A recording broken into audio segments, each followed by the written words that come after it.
नमस्कार, वयम राष्ट्रिय जागरियाममा स्वागत छ। म मदन खाती। दर्शकवृन्द, नेकपाको टकराव अहिले पनि जारी नै छ। टकरावको मुख्य कारण भनेको न त सैद्धान्तिक छ, न त विचारधाराको नै, न त सरकारको काम कारबाही भनिए पनि त्यो पनि आजको दिनमा मुख्य हो भन्ने विषयमा पर्याप्त आशंका गरिने स्थान छ।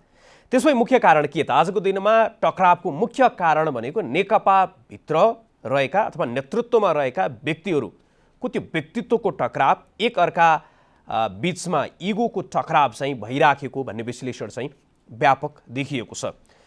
आज पनि छलफल भयो, खास गरी स्थायी समितिको बैठकको सन्दर्भमा त पछिल्लो समय खबरहरू लगातार आइराखेका छन्। बैठकहरू बस्ने, तर बैठकमा जे निर्णयको लागि भनेर बसिया हुन्छ त्यो विषयमा चाहिँ बैठक जाने, एकअर्कामा त्यो आरोप प्रत्यारोप गर्ने स्थलको रूपमा मात्रै प्रयोग भइराखेको छ। कुनै निष्कर्ष निकाल्न सकिराखेको अवस्था छैन।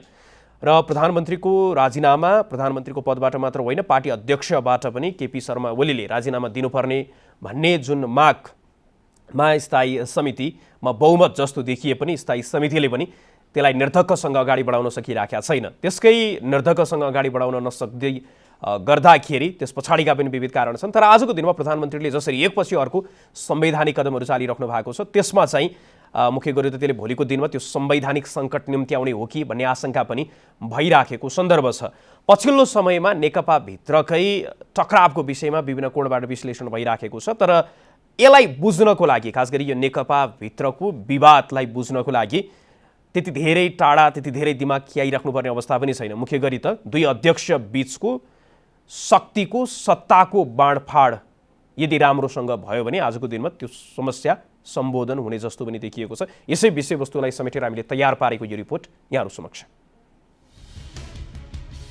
काम कुरो एकातिर, कुम्लो बोकी ठिमीतिर, यो उखान अहिले नेकपा भित्रको विवादले चरितार्थ गरिरहेको छ। नागरिक कोरोनाको कहर, सलह र कोरोना भाइरसकै रोकथाम र नियन्त्रणका लागि भएको लकडाउनले पारेको आर्थिक, सामाजिक र मनोवैज्ञानिक प्रभावबाट आक्रान्त छन्। तर नेता सत्ताको लुछाचुडीमा मस्त। सत्ता र शक्तिको लागि नेकपाभित्र चलिरहेको टकरावले जनमतको अपमान मात्र गरेको छैन, लोकतान्त्रिक अभ्यासको धज्जी उडाएको छ। विधि, पद्धति र विधानको धज्जी उडाउँदै नेकपाभित्र भइरहेको टकराव न त पहिलो हो न त अन्तिम नै। चुनावमा गठबन्धनदेखि केपी शर्मा ओलीको सत्तारोहणसम्म आन्तरिक कलह केही साम्य जस्तो देखिएको भए पनि सत्ताकै भागबण्डालाई लिएर भएको सहमति कार्यान्वयन नभएपछि विवाद सुरु भएको हो। 2075 जेठ 2 गते तत्कालीन नेकपा एमालेका अध्यक्ष तथा प्रधानमन्त्री केपी शर्मा ओली र तत्कालीन नेकपा माओवादी केन्द्रका अध्यक्ष पुष्पकमल दाहाल बीच 5 बुँदे सहमति भएको थियो। सहमतिको बुँदा नम्बर 4 मा समानता र समान अवधिका आधारमा आवश्यकता अनुरूप दुवै अध्यक्षले सरकारको नेतृत्व गर्ने भनिएको छ। सहमति तत्कालीन नेकपा एमाले र तत्कालीन माओवादी केन्द्र बीच पार्टी एकीकरण हुनुभन्दा अघिको हो। यही सहमतिकै आधारमा दुई पार्टी बीच एकीकरण भए पनि सहमतिको कार्यान्वयनमा प्रधानमन्त्री तथा पार्टी अध्यक्ष केपी शर्मा ओली गम्भीर नभएको भन्दै अर्का अध्यक्ष पुष्पकमल दाहाल प्रचण्डले एक टेलिभिजन अन्तर्वार्तामा सहमतिको स्मरण ओलीलाई गराए। त्यसपछि दुई अध्यक्ष बीच भएको सहमति र विवाद सतहमा आयो। विवादको समाधानका लागि पार्टी अध्यक्ष पुष्पकमल दाहाल प्रचण्ड र प्रधानमन्त्री तथा पार्टी अध्यक्ष केपी शर्मा ओली बीच 2076 मङ्सिर 4 मा अर्को सहमति भयो। प्रचण्ड कार्यकारी अध्यक्ष बन्ने र बाँकी कार्यकाल केपी शर्मा ओली नै प्रधानमन्त्री रहने गरी सहमतिले तत्कालको लागि सङ्कट टारे पनि दुई अध्यक्ष बीचको सम्बन्धमा देखिएको अविश्वासलाई पूर्ण रूपले हटाउन भने सकेन। उता पार्टीमा वरिष्ठ नेताको रूपमा रहेका माधव कुमार नेपाल, झलनाथ खनाल, त्यस्तै गरी नेता वामदेव गौतम पनि ओलीसँग क्रमशः रुष्ट हुँदै थिए। उनीहरूको आरोप थियो कि पार्टीसँग आवश्यक समन्वय नगरी ओलीले एकलौटी रूपमा सरकार सञ्चालन गरिरहेका छन्। प्रधानमन्त्री तथा पार्टी अध्यक्ष केपी शर्मा ओलीको अहंकार र दम्बको कारण पनि अन्य नेताले पार्टीभित्रै अपमानित महसुस गरिरहेका थिए। 2/3 बलियो सरकार भएर पनि लोकप्रिय काम गर्न नसकेको अवस्था एकातिर थियो भने अर्कातिर पार्टीभित्रै आलोचकलाई हदैसम्म पेल्ने ओलीको शैली। अनि नेता बीचकै व्यक्तित्वको टक्रावले गर्दा माधव कुमार नेपाल, झलनाथ खनाल, वामदेव गौतम र पुष्पकमल दाहाल प्रचण्ड प्रधानमन्त्री विरुद्ध एक ठाउँमा उभिए। यही बीच कोरोनाको सङ्कट आइलाग्यो। चैत 11 गते लकडाउन सुरु भयो। लकडाउनकै समयमा सरकारले राजनैतिक दल सम्बन्धी अध्यादेश ल्यायो, जसले दल विभाजनलाई सहज तुल्यायो। त्यसपछि प्रधानमन्त्रीको राजीनामा पार्टीभित्रै निकै चर्को रूपमा मागिन थाल्यो। नेकपाकै सचिवालयमा प्रधानमन्त्री अल्पमतमा देखिए, तर वामदेवले आफ्नो मत परिवर्तन गरेपछि सङ्कट केही समयका लागि टर्यो। यही बीचमै भारतीय रक्षा मन्त्री राजनाथ सिंहले नेपाली भूमि हुँदै सडकको उद्घाटन गरिसकेपछि सरकारले पनि लिम्पियाधुरा सहितको नेपालको नयाँ नक्सा सार्वजनिक गर्यो, जसले गर्दा प्रधानमन्त्रीको देशभित्र प्रशंसा भयो। तर उक्त प्रशंसा पनि प्रधानमन्त्रीकै अभिव्यक्तिका कारण आलोचनामा परिणत भयो। मदन भण्डारीको 69औं जन्म जयन्तीमा आयोजित कार्यक्रममा प्रधानमन्त्री ओलीले नयाँ नक्सा जारी गरिसकेपछि आफू नेतृत्वको सरकार ढाल्ने प्रयास गरिरहेको बताएका थिए। प्रधानमन्त्रीको कार्यशैलीलाई लिएर असन्तुष्ट प्रचण्ड माधव समूह यही अभिव्यक्तिको कारण झन क्रुद्ध भयो। प्रधानमन्त्रीको राजीनामा भारतले नभई आफूले मागेको प्रचण्डले स्थायी समिति बैठकमा बताए। उता प्रधानमन्त्रीले पनि आफू र राष्ट्रपति विरुद्ध षड्यन्त्र भइरहेको आरोप लगाउँदै संघीय संसदको बर्खे अधिवेशन अन्त्य गरिदिए। अहिले पनि नेकपा भित्र रस्साकस्सी चलिरहेको छ। टक्राव जारी नै छ। नेताहरू बीचको व्यक्तित्वको टक्करले कहाँ पुर्याउने हो अझै प्रष्ट छैन।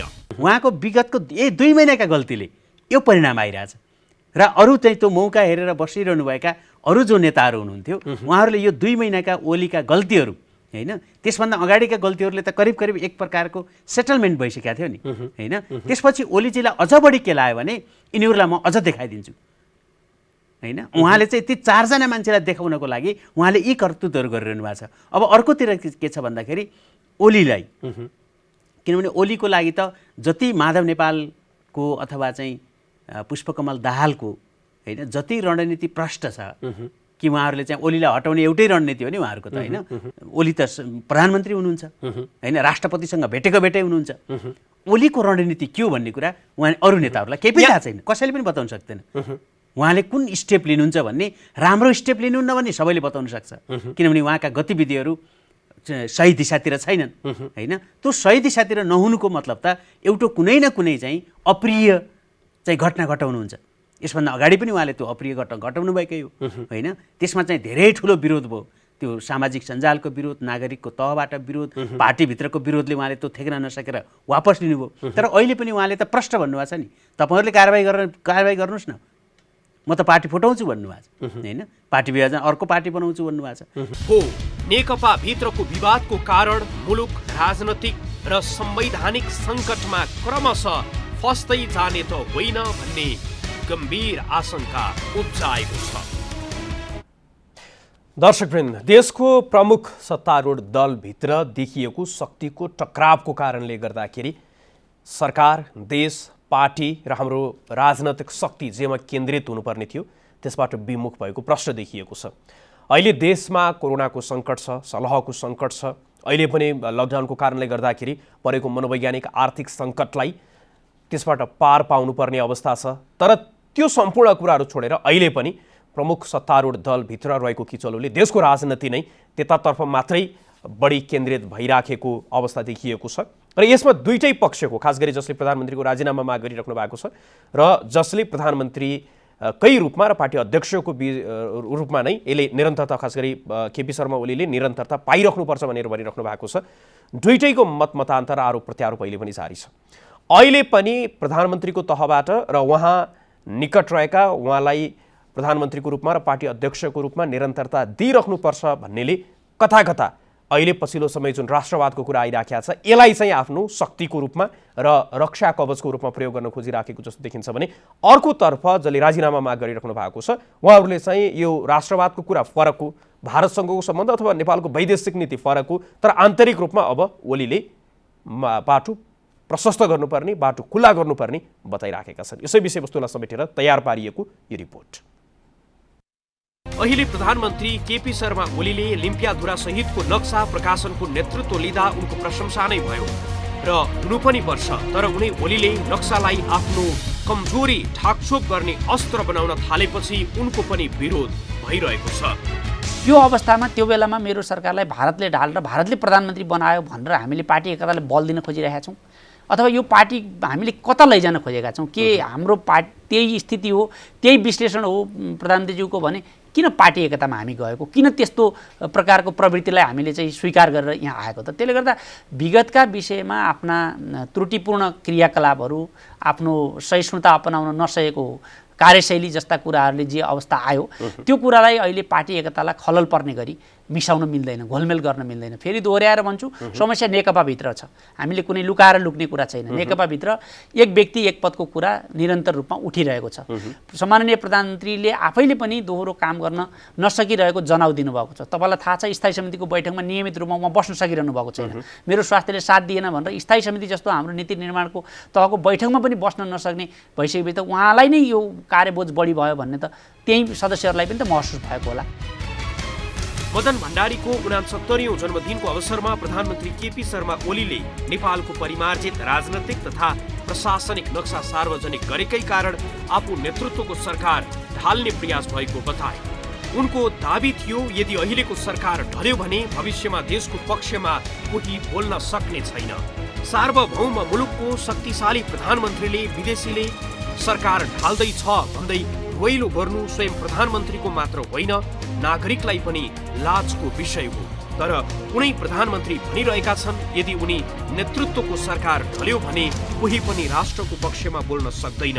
यसको अर्थ के? प्रश्न छ, म जति निडर, साहसिक र राष्ट्रवादी अरू कोही छैन भन्ने अहंकार जुन प्रधानमन्त्रीको भ्रम हो। प्रधानमन्त्रीको नेतृत्वमा नयाँ नक्सा जारी हुनु भनेको सरकारका हरेक कदमको रक्षा कवच होइन। लिम्पियाधुरा सहितको नक्साले प्रधानमन्त्री केपी शर्मा ओलीलाई प्रधानमन्त्रीकै रूपमा अनिश्चितकालसम्म अमरत्व प्रदान गरेको पनि होइन। राष्ट्रवाद राष्ट्रप्रतिको प्रेम हो। प्रत्येक नेपाली नागरिकले आफ्नो राष्ट्रलाई अति नै प्रेम गर्छन्। प्रधानमन्त्री केपी शर्मा ओली र राष्ट्रवाद एक अर्काका पर्याय होइनन्। प्रधानमन्त्रीको रूपमा उनले राष्ट्रलाई गर्ने प्रेम जति छ, प्रत्येक नेपालीको त्यो भन्दा कम छैन। उनले प्रत्येक नागरिकको यही पवित्र भावनालाई प्रतिनिधित्व गरे। तर यही भावना प्रधानमन्त्री केपी शर्मा ओलीका लागि सत्तामा टिकाइराख्ने अस्त्र होइन र हुनु पनि हुँदैन। उनी नक्सा जारी गरेकै कारण आलोचना भन्दा माथि पनि छैनन्। प्रधानमन्त्रीको अभिव्यक्तिले एक त प्रधानमन्त्री भित्रभित्रै भारतसँग कति डराइरहेका छन् भन्ने देखाउँछ भने अर्कातिर राष्ट्रवादलाई आफ्नो रक्षा कवच बनाउन खोजेको पनि प्रश्न देखिन्छ। त्यसो त प्रधानमन्त्री निकटस्थ नै रक्षा कवच बनाउनु हुँदैन र प्रधानमन्त्रीले राष्ट्रवादलाई रक्षा कवच पनि नबनाएको बताउँछ। त्यस ढङ्गले अपव्याख्या गर्न खोजेर मानिसहरूले जुन ढङ्गको माहौल सिर्जना गर्न खोजिरहेका छन् त्यो गलत छ। प्रधानमन्त्रीज्यूलाई सत्ता प्राप्त गर्नका निम्ति राष्ट्रवादको विषय उठान गर्नुपर्ने म चाहिँ जरुरी देख्दिनँ। उहाँ राष्ट्रवादको विषय उठाएर सत्तामा जाने, यो विषयलाई भर्याङ बनाउनु पर्छ भन्ने न मान्यताको मान्छे हो, न त्यस ढङ्गले प्रयास गर्नुभएको छ। हिजो कैयौँ साथीहरूले देशमा थोपरिएको नाकाबन्दीलाई नाकाबन्दी होइन भनिरहँदा पनि उहाँले नाकाबन्दी नहटाएसम्म म भारत भ्रमण पनि गर्दिनँ भनेर नाकाबन्दी हटाइसकेपछि भारत भ्रमण गर्नुभएको हो नि। यो आजको कुरा होइन। जीवनभर चाहिँ जो पटक पटक टेस्टेड छ, जसले पटक पटक चाहिँ राष्ट्रका मुद्दाहरूमा यो ढङ्गको चाहिँ अडान लिएर आएको छ, अनि सत्ताको निम्ति नक्सा भनेर चाहिँ भन्ने साथीहरूले यस ढङ्गको गलत बुझाइ र व्याख्या गर्नु चाहिँ त्यति शोभनीय भएन। देशको राष्ट्रियता, देशको सार्वभौमसत्ता, आफ्नो भूभाग न सत्ता बचाउने चाहिँ त्यो बहानाबाजी हुन सक्छ, न सत्ता प्राप्त गर्ने भर्याङ हुन सक्छ।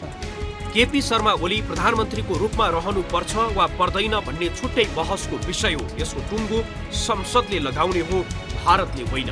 देशको प्रधानमन्त्रीले देशको संसद र सांसदलाई विश्वास गर्नुपर्छ। यदि विदेशीले संसद र सांसदलाई नै अनुचित रूपमा प्रभावित गर्छन् भने त्यस्ता विदेशीलाई यो देशमा बस्ने अधिकार छैन र त्यसको लागि प्रधानमन्त्रीले उचित कदम चाल्नुपर्छ।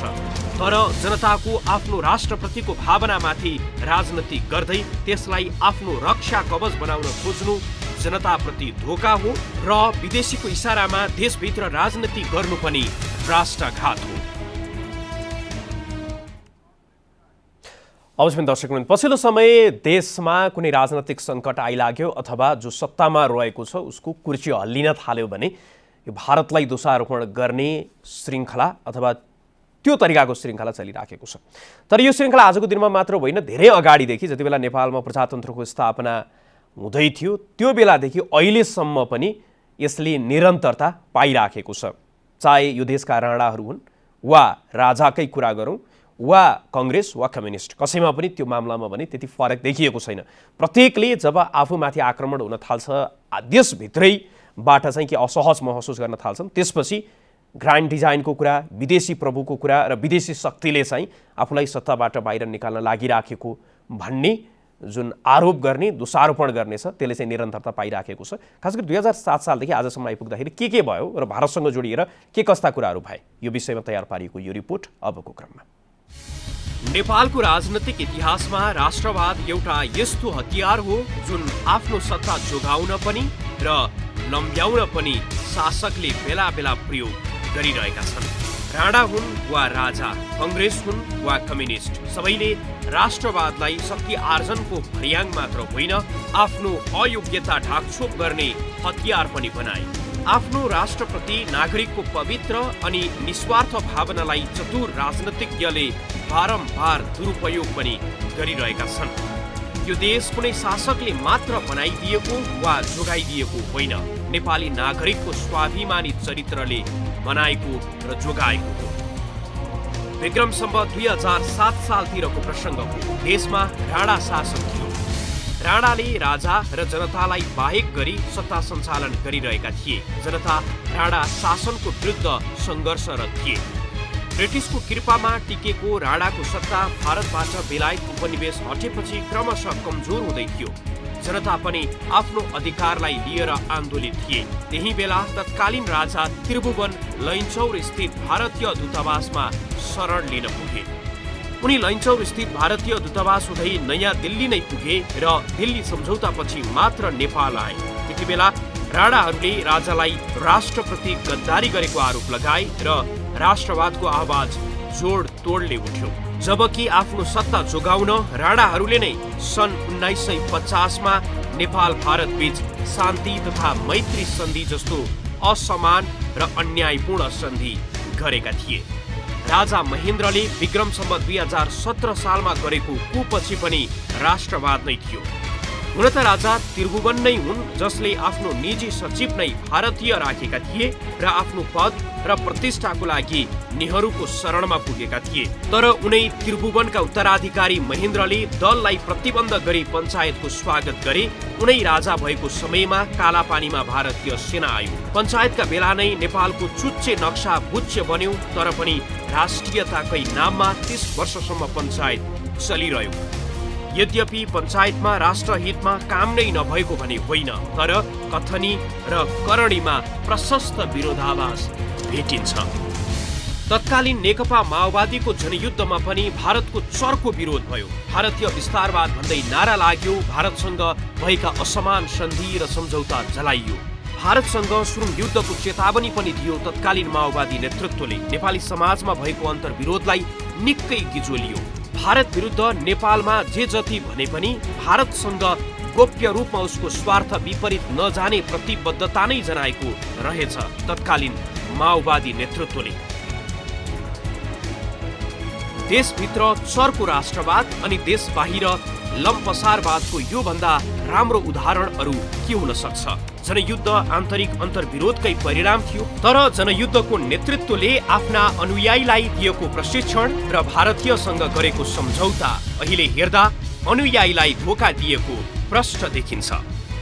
तत्कालीन माओवादी सुप्रिमो प्रचण्ड नै हुन् वैदेशिक प्रभुको अघि झुक्दिन भन्दै सीमा केन्द्रित आन्दोलन चर्काउने। तर उनै प्रधानमन्त्री हुँदा पनि देशले लिम्पियाधुरा पूर्वको भूमि फिर्ता ल्याउनको लागि सार्थक प्रयास गरेन। कोशी र गण्डक सम्झौता गर्ने नेपाली कांग्रेसको तत्कालीन नेतृत्व होस् वा महाकाली सन्धिको पक्षमा उभिने तत्कालीन नेकपा एमाले, दुवै पार्टीमा पनि राष्ट्रवाद र राष्ट्रघातका विषयमा बेला बेला बहस झुलिने गरेको छ। दर्शकवृन्द, राष्ट्रवादको प्रसङ्गमा कुनै पनि नेता, चाहे त्यो सत्तामा होस् वा प्रतिपक्षमा, फरक कुरा हुनु हुँदैन र आम नागरिकलाई, मतदातालाई, आफ्ना अनुयायीलाई, कार्यकर्तालाई एक प्रकारको कुरा गर्ने, तर विदेशमा जाँदै गर्दाखेरि अर्को तरिकाले उनीहरूसँग सन्धि सम्झौता गर्ने। त्यसले गर्दाखेरि नै आजको दिनमा राष्ट्रवादको सन्दर्भमा नेपाली नागरिकहरूको त त्यो आफ्नो राष्ट्रप्रतिको प्रेम नै रह्यो, तर त्यसलाई चाहिँ दुरुपयोग गर्ने र सत्ता चढ्नको लागि भर्याङ बनाउने क्रम पनि चलिराखेको छ। त्यो अन्त्यको लागि पनि नेताहरू पारदर्शी हुनु आजको आवश्यकता हो। र पछिल्लो समय नेपालमा नेकपाभित्र देखिएको जुन टकरावको स्थिति छ त्यसलाई चाहिँ भारतीय मिडियाले भने बडो आफ्नो जितको रूपमा प्रस्तुत गरिराखेको देखिएको छ। विभिन्न भारतीय मिडियाहरूले आजको दिनमा पनि विभिन्न गलत सूचनाहरू सम्प्रेषण गरिराखेका छन्। यसै सन्दर्भलाई लिएर नेपाललाई होच्याउने, अपमानित गर्ने काम पनि भइराखेको छ। के भइराखेको छ र कस्तो प्रतिक्रिया जनाएका छन् त यो रिपोर्ट हेरौँ। नेकपा भित्रको टकरावका कारण अहिले केपी शर्मा ओली नेतृत्वको सरकारको भविष्य नै अनिश्चित बनेको छ। नेकपा स्थायी समितिकै बहुसंख्यक सदस्यले ओलीले प्रधानमन्त्रीबाट मात्र होइन, पार्टी अध्यक्षबाट पनि राजीनामा दिनुपर्ने बताइरहेका छन्, जसको नेतृत्व नेकपाका कार्यकारी अध्यक्ष पुष्पकमल दाहालले लिएका छन्। नेकपा भित्रको विवाद नेकपाको आन्तरिक विषय भए पनि भारतीय मिडियाले पनि निकै नजिकबाट नियालिरहेका छन्। त्यसो त प्रधानमन्त्रीले नै भारत आफ्नो नेतृत्वको सरकार ढाल्नको लागि सक्रिय भएको र त्यसको कारण नयाँ नक्सा भएको बताएपछि त्यसको पार्टी भित्रैबाट सरको आलोचना भयो। तर भारतीय मिडियाले भने प्रधानमन्त्रीको राजीनामा मागलाई आफ्नो जित जस्तो गरी व्याख्या गरिरहेका छन्। प्रधानमन्त्री केपी शर्मा ओलीले भारततिर संकेत गर्दै दूतावास र होटलमा आफू नेतृत्वको सरकार ढाल्नका लागि छलफल भइरहेको बताएपछि नै हिन्दुस्तान टाइम्सले लेखेको छ, प्रधानमन्त्री ओलीकै भारत विरोधी नीतिका कारण ईपीजीले तयार पारेको प्रतिवेदन दुवै देशको सरकारलाई हस्तान्तरण नगरिएको हो, जबकि सन् 2016 मा गठन भएको समितिले प्रतिवेदन तयार गरिसकेको छ। त्यस्तै इन्डियन एक्सप्रेसले लेखेको छ, नेपालका ओली कुर्सी बचाउने सङ्घर्षमा अब राष्ट्रपतिलाई पनि हटाउने षड्यन्त्र। पार्टी भित्रैबाट राजीनामाको माग भएपछि प्रधानमन्त्री केपी शर्मा ओलीले राष्ट्रपति विद्यादेवी भण्डारीलाई पनि विवादमा तानेको उसले लेखेको छ। भारतीय छापा माध्यमले मात्र होइन, भारतीय टेलिभिजनले झन् उत्ताउलो रूपमा नेकपा भित्रको विवादलाई प्रस्तुत गरिरहेका छन्। विवनले एक विश्लेषणमा प्रधानमन्त्री केपी शर्मा ओलीले आफ्नो कुर्सी जोगाउन सक्ने वा नसक्ने चीनमा भर पर्ने बताएको छ। चीनले प्रधानमन्त्री केपी शर्मा ओलीलाई समर्थन गर्ने र चिनिया राजदूतले नै पहिले पनि नेकपा भित्रको विवादलाई हस्तक्षेप गरी मिलाएको उसले बताएको छ। तर अहिले स्थिति फरक भइसकेको उसको विश्लेषण छ। China's ambassador to Nepal, Hu Yangqi, has become deeply intertwined in the country's political setup. She has been spotted with top politicians in Nepal. According to a report, the ambassador held a meeting with key leaders of the Nepal Communist Party, the ruling party, in the month of May. And she convinced them to work together instead of fighting each other. Well, the intervention in May have helped Oli. But today things are very different. त्यस्तै अर्को भारतीय television ABP न्यूजले नेकपा भित्रको सकसको विषयमा बहस नै सञ्चालन गरी प्रधानमन्त्री केपी शर्मा ओलीको राजीनामाको विषयलाई चीनको पराजयको रूपमा व्याख्या गरेको छ। ओलीले नयाँ पार्टी दर्ता गराएको भन्दै आफ्नै दर्शकलाई गलत सूचना देखाएको उसले एक सर्वेक्षणको नाटक गरी नेपालमा चीनको प्रभाव बढेको नतिजा प्रस्तुत गरेको छ। वहाँ की एम्बेसडर का जिक्र किया, जरा बहुत ही इंटरेस्टिंग पर्सनालिटी हैं, दर्शकों को मैं बता देना चाहती हूँ। कहा यह जा रहा है कि केपी ओली और प्रचंड के बीच में मध्यस्थता अभी ये करवा रही है। पाकिस्तान में भी इनकी तैनाती थी। बहुत शानदार उर्दू, बहुत शानदार हिंदी, बहुत शानदार नेपलीज ये जानती हैं और कहा यह जा रहा है कि जो भी मसौदा तैयार किया जा रहा है वो नक्शे में परिवर्तन का भी था, तो लोग नेपाल के इनके पास जाकर और एडवाइस ले रहे थे।